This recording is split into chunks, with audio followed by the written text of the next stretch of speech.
That's not how it worked for me. When I asked for things, I did not get what I asked for. I'll give you a prime example of that. This is a great time to tell you how child. This was, again, before, this was back like 2022.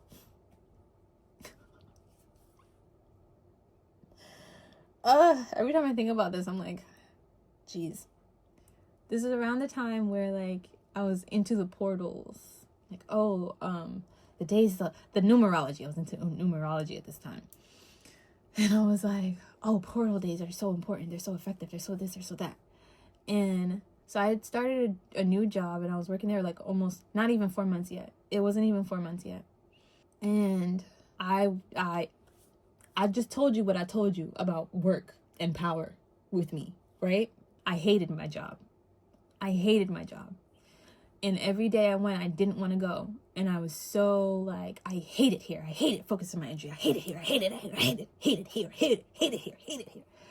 And it was 7/7 portal day. And I don't remember exactly what I did, like what my intention was. I set an intention though. And I fear, my concern, if I go looking for it, I'll find it. Maybe that's why I didn't go looking for it. But I set an intention, and then I went to work, and my intention was a better job. My intention was a different circumstance. My intention was, better. This was what I thought my intention was. But then I went to work. And the thing about being a water sign or being water influenced is like, you don't realize how empathetic you are. You don't realize how much being around people affects you. And especially if you have a lot of Pisces energies by boundaries. So like my Saturn's in Pisces, but I feel like I did not have access to my Saturn energy until it returned. It's like I didn't have it. I was born during Saturn retrograde. So anyway, retrograde energy is just different. It's like closer to the earth, and it's like more concentrated, I guess. And I'm like, how does that show up for me, right? So like if Pisces is boundaries, like not boundaries, if Pisces is boundarylessness, it's like boundless, it's open, and it's the world and the universe and the water, the ocean and the cosmic blah blah, like everything. And then a planet that's supposed to be boundaries is in the boundarylessness energy retrograde, which means there's more. It's like, I don't know. It's like, you know what I mean? Anyway, so what I'm trying to say, at that, I went to work and my intention flew out the window because I was around all of these people and all of this energy, and I was absorbing it. And I had no idea I had that power at the time. I had no idea I had that. I just knew I had to take time to myself, to center myself before I got to work. And some days I couldn't do that, right? So if I'm late one day, I can't do that. And the days that I couldn't do that, I always felt it. And I think this was one of those days. I'm not really sure. I can't remember. But what I do remember is I was thinking, oh, it's going to be a great day. It's a portal day. Da, da, da, da. That's what I was thinking. And, oh, man. Oh, I remember what happened. Unexpected situations happened. And I was high vibe until I couldn't hold it down anymore.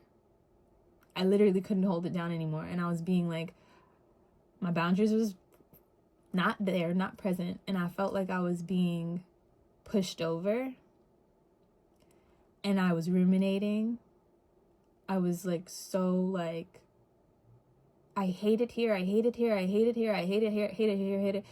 And the amazing thing about that, again, this happens in the subconscious, right? So this is like the back of your mind. So like the front of my mind, I'm thinking like, okay, I gotta do this, I gotta do that, I gotta do this, I gotta do that, this is what's next, this is what, and I'm thinking about all the things I gotta do at work. But in the back of my mind, I'm like, I hate it here, I hate it here, I hate it here, I don't want to be here, I don't want to be here, I don't want to be here. And I swear to you, I feel like I can remember thinking, I don't want to be here. Why did I miss a step? And I heard, it was really loud. Where I was, it was a really loud place. I missed a step. And I heard inside my body. I heard it. It's like, it's crazy because it's like I didn't even feel it at first. It was like adrenaline like bursted through my body so fast that I heard it before I felt it. So I missed a step and I heard crack. And like I froze. I was like, and everything like went dull. And it's like so much. It's like a movie. It really was like a movie. Like I feel like I jumped out of my body for a second. Because I knew this is not good. This is not good. And then the pain started to hit. And I was like, you know that wince?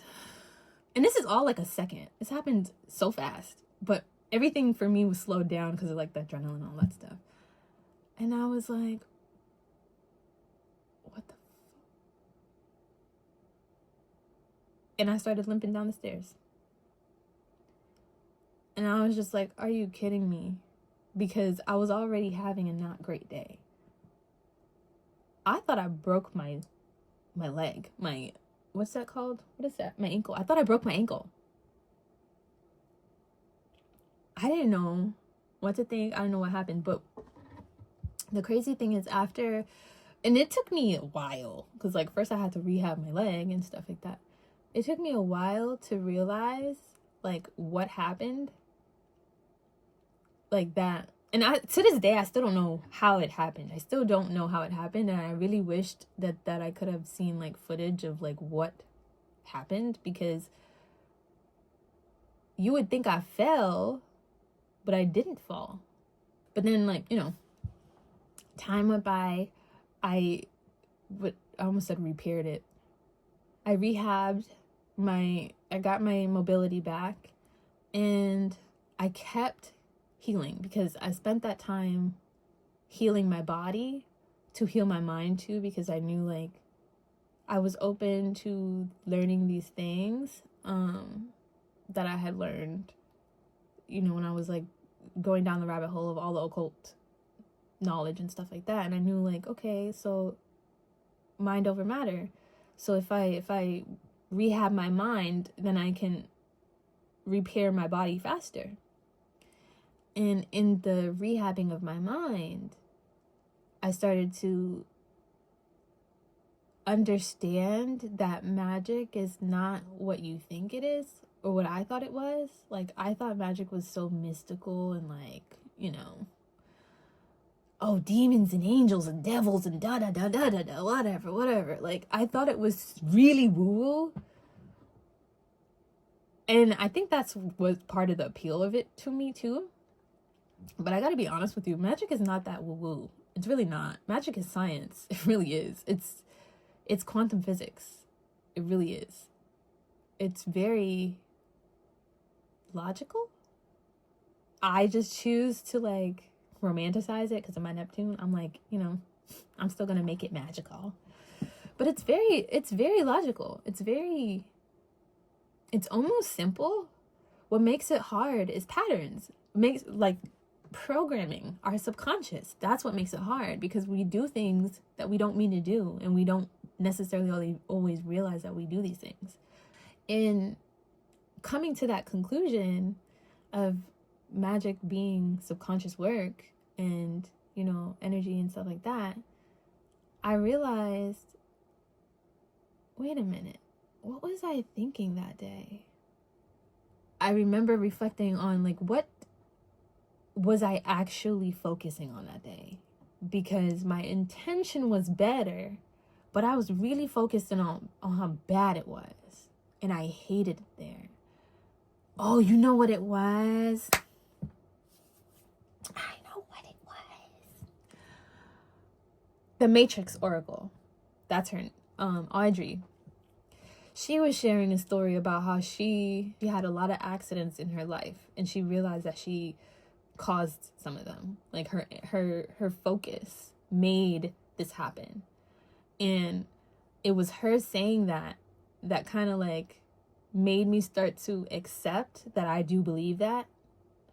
And when I started to accept that I do believe that, because like I believe that you can effectively cause change, then I gotta believe that like that it happens both ways. It works both ways. It's duality, right? So then I reflected back to that 7-7 portal and I was like, oh my God, did I manifest leaving work, but I didn't focus in a beneficial way? Like, I didn't focus how to leave work. I just said, I hate it here. I don't want to work here anymore. That's what my focus started to become. And so then I had no choice but to leave because I cracked my ankle and I couldn't, there was no way for me to do that job without walking. So I had to leave. But it was not what I wanted. Because yes, I said I wanted to leave, but I did not want to not be able to walk around in my, like, when, you know, like do other things and enjoy my life. You know, it's like getting sick. But anyway, before I fixate too much, I'm just saying, like, when I realized that, I was amazed. I was upset, annoyed, and then I was like motivated. Because I was like, if I was powerful enough to do that unintentionally, ooh, girl, it's time to focus my power. And so, like, I made another crown and another crown. And I made some other stuff too, to help me focus my energy towards a specific goal. And with the pattern recognition, this is why personally I believe that potions work. Because potions tend to have like an oil in them or something that has a very potent smell. And because we are material beings, like this, our senses are very connected to our magic, whether we realize it or not. It's usually how we look at people who are magical. You got clairsentience, you got clairvoyance, claircognizance, right? Clairalience. I'm missing something. Clairtangents. All the clairs. All the ways it's like hypersensitivity through the senses. Personally, I feel like, at least for me, my potion that I made for myself, when I put it on, there's a smell. And I used to think that the smell was a turnoff for people. That's why it affected them. But no. The smell isn't for me. It's a strong smell that when I first smelled it, I didn't like it. But now I like it. Like it's like now I don't mind it because I know what it means. So every time I put it on, it's like it reminds my brain, oh, focus. This is the type of time we're on now. Tweak. So our intention is this when we wear this. And so everyone else is affected by our intention, our energy. Sometimes I wonder, I'm like, is that manipulative? It is. Magic is manipulation. And that's why it's important that you are conscious in your magic. Because when I said, if you believe what I believe, if you think like I think, that means everyone's doing magic. And so there are some people who are manipulating and they don't even know they're manipulating, which means who's really manipulating? Is it them and their higher consciousness, or is it their lower consciousness that's manipulating? Because are they living the life that they want? If they're not living the life that they want, they're probably manipulated by their lower consciousness, which means they're manipulating everything around them in a lower conscious state, which includes you. If you are not actively manipulating yourself and your environment around you for your betterment and thus everyone else's betterment. So when it comes to like black and red and white and baneful and all those things, I think we have to call a spade and just say magic is manipulation. And also we have to admit the truth that I subscribe to. That's up to you if you want to subscribe to it, that everyone is doing magic, whether they're aware of it or not. We're manifesting all the time. We're projecting into our reality all the time. And that's why I say magic is not woo-woo, it's science. Conscious observer. We are consciously observing our reality all the time. And then when we are unconscious, who is observing? If somebody else is consciously observing what we are not consciously observing, who, you know, who's the energy going to lean towards? So what I'm trying to say is, I think it's more fun. I think life is more fun when we admit that we're all doing magic, because we're all powerful. And then once we admit that, we can start to manipulate or test our magic. And once we start to confirm that we are actually powerfully, or we're actually, you know, affecting change in our life by the little subtle things that are happening, that, you know, the synchronicities, the pattern recognition that we're having, then we can start to focus on specific tools. Because the one thing I forgot to mention is that when I first started doing magic, I was like doing things, making things, trying things, you know, and I felt like it wasn't working. And you know why it wasn't working? Because where your attention goes, your energy flows.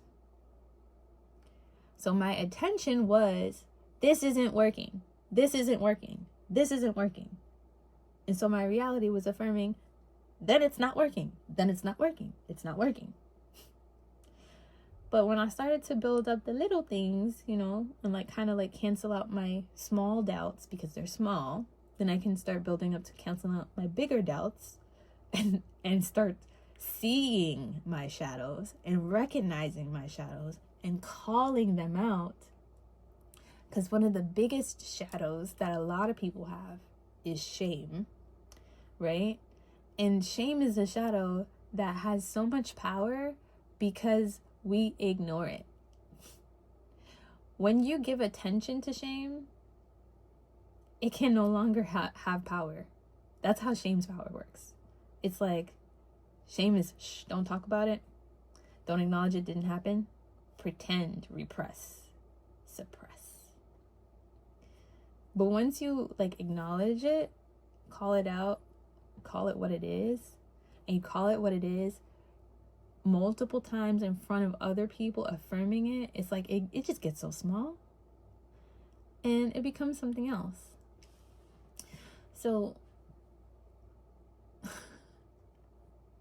when you start with the small stuff, pattern recognition, and then you build it up to like canceling out doubts, and then you build it up to like focusing the energy on affecting bigger change, right?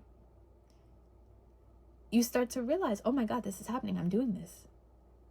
Oh my God, I'm doing this. This is happening because of me. This is happening because of me. It's not you getting a big head. It's, there you go. You're affirming your magic. You're validating your power. And life is so much more fun that way. I'm telling you. So that's the story, bro. You got like a 3-for-1. I don't know how many stories I told today. Like, I went, this is what happens to me under a Gemini moon. Oh my God, this is probably 2 hours long. I'm gonna go now. Bye.